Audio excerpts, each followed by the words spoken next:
महेश पंडित जी कहाँ? महेश पंडित जी, उनसे जरूर सलाह ले लेना। ओके ना बीरेत पंडित जी? जितनी तुम्हारे भिंड में विद्वान हो, सारे विद्वानों से मिलना और पूछ लेना कि विशुद्ध सागर ने आज कहा है सिद्ध भगवान भी उपकार करते हैं।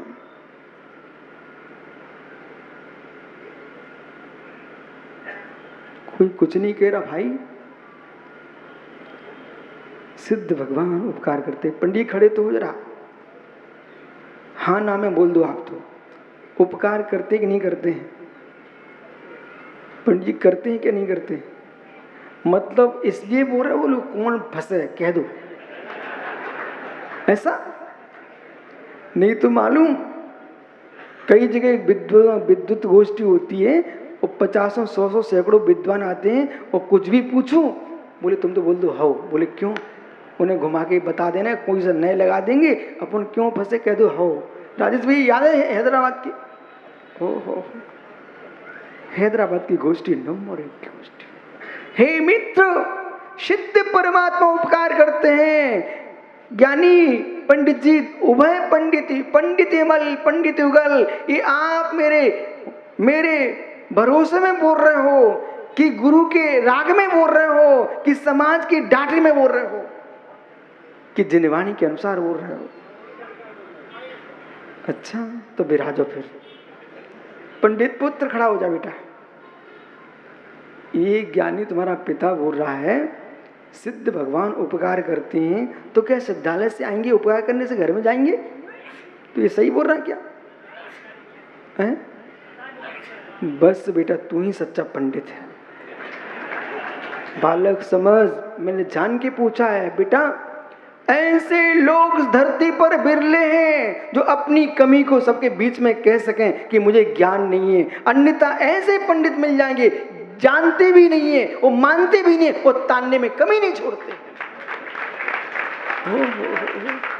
न जाने न माने और तानने में कमी नहीं छोड़ते। ऐसे जीवों से बेटा बच के रहना। तू सच्चा पंडित है, कम से कम तूने ये तो कहा कि स्वामी मुझे मालूम नहीं है। बेटा आज तक मालूम नहीं था, पर आज मालूम कर लो, तुम्हारा पिता सही कह रहा है। वीरेंद्र पंडित जी भी सही बोल रहे हैं। बोले सिद्ध भगवान भी उपकार करते हैं।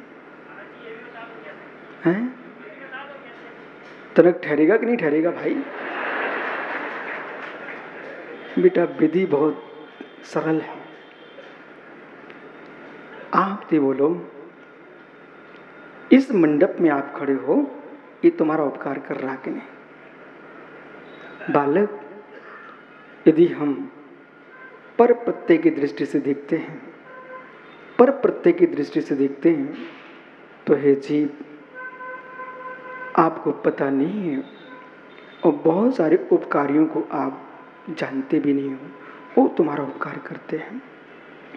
यदि भारत के खेत का किसान अपने खेत में हल जोड़ रहा है, हे बेटा एकमात्र जैन दर्शन ये है जो ये कह रहा है कि देश के किसान का भी उपकार स्वीकार करो। हम साधु बन चुके हैं तो मेरा आरंभ परिग्रह का त्याग है। इसका मतलब ये नहीं है तुम किसानों का उपकार नहीं स्वीकारोगे। ये तो तुम दुनिया में कह चुके हो। आज मैं खड़ा करूं बेटा आपको, तो चाहे गांधी हो चाहे आप हो, अपने माता पिता की प्रशंसा करोगे। ज़्यादा हुआ तो सामने विशुद्ध सागर दिख रहे हैं, उनकी बात रख दोगे। ज़्यादा कुछ हुआ तो भाई उनके गुरु विराग सागर हैं, उनके नाम ले दोगे। ज़्यादा हुआ तो प्रसिद्ध आचार्यों के नाम ले दोगे, महावीर स्वामी का नाम ले दोगे। पर बेटा परमार्थ के उपकारी तुम्हारे गुरु हैं, पर परमार्थ को संभालने का उपकारी तुम्हारे देश का किसान भी है। यदि ये खेती ना करता होता और तुम्हारे थाली में जो रोटी आई है वो तुम्हारे पिता ने नहीं बनाई है, बेटे किसान की खेती न होती, किसान मेहनत ना करता होता, तो हे सेठो तुम्हारी गद्दी पर खाने के टिफिन न होता। हे मुरदास, तुम धर्म का उपदेश दो, किसानों से कहो कीटनाशक मत छिड़को, सहज काम करो, इतना तो तुम्हारा धर्म बनता है। परंतु उनके बारे में अशुभ सोचना तुम्हारा धर्म नहीं बनता, क्योंकि उनके द्वारा किए गए धान्य की उत्पत्ति से ही तुम्हारी पालना होती है, तुम्हारी चर्या होती है। इसलिए मित्र, उसका भी उपकार स्वीकार करो। यदि कोई किसान भी तुम्हें नमस्कार करने आए, उसको भी आशीर्वाद दो। हमारे मोक्ष मार्ग में खड़ी बेटा तुम्हारे घर की गाय भी मेरा सहयोग कर रही है, तुमको क्या मालूम। हे मित्र, ये साधु भी उसका दूध पी करके अपने शरीर का रक्षण करके साधना कर रहे हैं, इसे स्वीकार करो। और ये जो प्रवचन है राकेश भैया, ये तभी आप दे पाएंगे जब मस्तिष्क तुम्हारा विराट होगा। धर्म संप्रदाय के संकुच हृदय धर्म की व्याख्या नहीं कर पाएंगे। सबके बेटा भाव बदल जाएंगे आज। नहीं तो आप रोड को स्वच्छ रखने वाले व्यक्ति को जिस निगाहों से देखते हो बेटा, तुम्हारी निगाहें बदलना चाहिए, उसके प्रति तुमको जय जिनंद और राम राम करना चाहिए। मालूम, मुझे तो कहीं भी नमस्कार करते ही लोग भाई जितने खड़े रहते ना, मैं तो बाकर उसको आशीर्वाद देता हूँ। इतने मुस्कुराते हैं, रोज मेरे मिलते मालूम, वे अपनी झाड़ू लेके खड़े हो जाते बेचारे और दूर से नमस्कार करते हैं। भाई भाई, ये झाड़ू उनका काम नहीं है, ये उनके कर्म का काम है। वे भी तो भविष्य के भगवान हैं। जब ईश्वर अंश सब में हो सकता है तो क्या झाड़ू वाले में ईश्वर अंश नहीं होता? जब शक्ति द्रव दृष्टि से सारे भगवान आत्मा हो सकते तो क्यों नहीं हो सकते? क्या इसलिए साधु बन के विराट सोच आना चाहिए, तो तुम साधु बनना। समाज के टुकड़े करो, देश के टुकड़े करो और परिवार के परिवार का नाश कराओ। मित्र, मालूम राकेश, बेटा कह रहा मैं व्यवहार वाला हूं, पिता कह रहा मैं निश्चय वाला हूं। तुमने कौन सा धर्म फैला के रखा है कि पिता पुत्र एक साथ नहीं बैठ पा रहे? ये कौन सा धर्म है? धर्म वो होता है सिंह और गाय एक घाट पर पानी पीती है।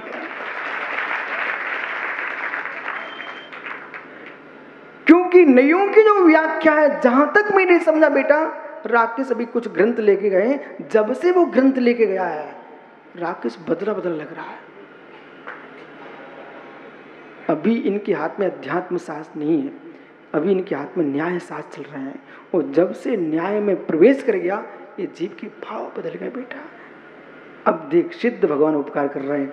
मुझे मालूम तू क्या सोच रहा है। बोले ये जो मैंने पूछा नहीं वो बता रहे हो, जो पूछा वो बता ही नहीं रहे। अरे बेटा समझ, थोड़ी देरी बनाओ तो आकर्षण बढ़ता है।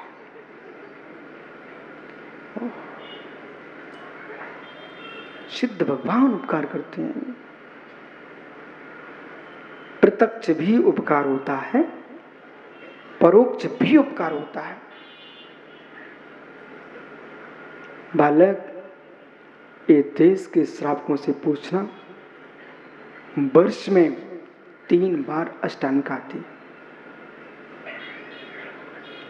वर्ष में 3 बार अठाइयां आती हैं। और जिनालियों में भदौरिया जी, जैसी भीड़ पर्यूषण में होती है, वैसे हृदय में के अंदर उमंग उठती सिद्धों की आराधना की, अष्टांग का पर्व में। हर श्रावक सिद्धों की आराधना करता है, सिद्ध परमात्मा की आराधना करता है, सिद्ध देवता। दुनिया जिनको सिद्ध बाबा कहती है, वे हैं सिद्ध भगवान। जिसके सारे काम, देखो लौकिक बात बता रहा हूं, जिसके सारे काम रुक रहे हैं, बंद हो रहे हो, मित्र तुम तो दिन में 7 बार सिद्ध भक्ति का पाठ कर लिया करो, तुम्हारे सारे काम आगे बढ़ने लग जाए। सिद्ध भक्ति का पाठ को, सारे काम सिद्ध हो जाएं, तब सिद्धे सिद्धे संयम सिद्धे चरि सिद्धे नानम में दंशनम में सिद्धे शिष्यानमन सामी। लेकिन भाई ध्यान रखना, डॉक्टर यहाँ आँखों वाले भी होंगे, कान वाले भी होंगे, नाक वाले भी होंगे। यानी कहाँ गया डॉक्टर? अरे क्या डॉक्टर किसका है तू? डॉक्टर साहब किसके डॉक्टर हुआ? पेट के? अच्छा अच्छा, ऐसी बात है क्या? आप? अच्छा, आपके भी हो? वो तो ज्ञानी कह रहा, राजन संगीतकार, वो यानी भजनकार, डॉक्टर से पूछो किस, वो कह रहा हम सबके डॉक्टर हैं। डॉक्टर साहब बात इतनी सी है, ये राजेंद्र की जो चश्मा लगा है, देखो दिख रहा कि नहीं उसको? उससे दिख रहा है। मित्र, हमारे देश में जब तू सबका डॉक्टर है तो दयाहीन है क्या? थोड़ी दया तो आना चाहिए। हे मित्र, जितनी जन्मांध लोग हैं उनकी आंखें ठीक कर दे यार। कर दोगे? जन्मांध क्यों? आप कह रहे मैं क्या बोल रहे भैया? ऑलराउंडर। तो मित्र, मैंने सोचा जो जन्मांध है उसकी भी आंखें ठीक कर देगा भाई। तो डॉक्टर साहब ऐसा बोलो, स्वामी मैं उपचार कर सकता हूँ उनका जिनकी आंखों में ज्योति है। मंद ज्योति को चश्मे के द्वारा, उपनेत्र से हम अक्षर बड़े दिखा सकते हैं, पर अंधे आदमी को ज्योति नहीं दे सकते। ऐसे मित्र भगवान सिद्धों की आराधना, पंच परमेश्वर की आराधना, परमेश्वर की आराधना सबके काम बना देती है, पर उन्हीं के जिनकी पुण्य की सांसें चल रही हैं। ओहो, ज्ञानी सब कुछ बता दो फिर भी गुरु कुछ तो रखते हैं। बिराजो डॉक्टर साहब। तो अभी आप तो बिराजो, पंडित पुत्र खड़ा रहने दो। हो सकता है बेचारे को खड़े खड़े, जब मधु को हाथी पर बैराग हो सकता है तो उसको खड़े खड़े भी बैराग हो सकता है। बेटा, सिद्ध भगवान सिद्धालय में विराजे हैं, वे हमारा उपकार कर रहे हैं। बोले कैसे करते हैं? वो ऐसे करते हैं, अब बहुत देर होगी बता रहा हूं। किसी जंगल में आप फंस गए, ठीक है? वहां पर किसी ने कहा भगवान का नाम लो, तो डाडास बनता कि नहीं बनता? थोड़ी शक्ति मिलती कि नहीं? चलो हे भगवान मेरी रक्षा हो जाए, ऐसा बोलते ना।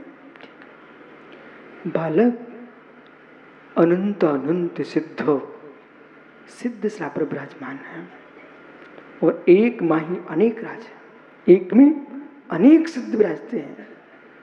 जब हम यहाँ मंडप बना करके सिद्ध चक्र विधान करते हैं, सिद्धों की आराधना करते हैं, उस समय तुम्हारे ध्यान में कौन होता है? सिद्ध। ध्येय कौन होते हैं? सिद्ध। आप बे वहां अवश्य हैं, पर बे यहाँ हैं। माँ का नाम सुनते ही भदौरिया जी बेटे को शांति मिलती है। कभी मेले में खोए? मेले में, किसी मेले में भीड़ में खोए क्या आप लोग? नहीं खोए? अच्छा, पर तो आपको पता नहीं, पर मुझे पता है। मैं एक बार महावीर जी में घूम गया था, मैं नहीं घूमा था, बहुत भीड़ थी। तो महावीर जी की भीड़ तो सबको पता है। तो ब्रेंच जो भगवान के सामने चढ़ाने की रखी ना, पंडित जी मैं उसके अंदर था। मैं तो सुरक्षित था, पर साथ वाले परेशान थे। मुझे ये भी पता है मैं वहाँ कर क्या रहा था। देखो घर में कितने मेवा मिष्ठान खाने को मिले, पर बच्चों को जो मंदिर की चटक खाने में आनंद आता है वो कहीं नहीं आता। इसका मतलब बेटा खाना मत, निर्माल है, वो तो अज्ञानता में खाली होगी।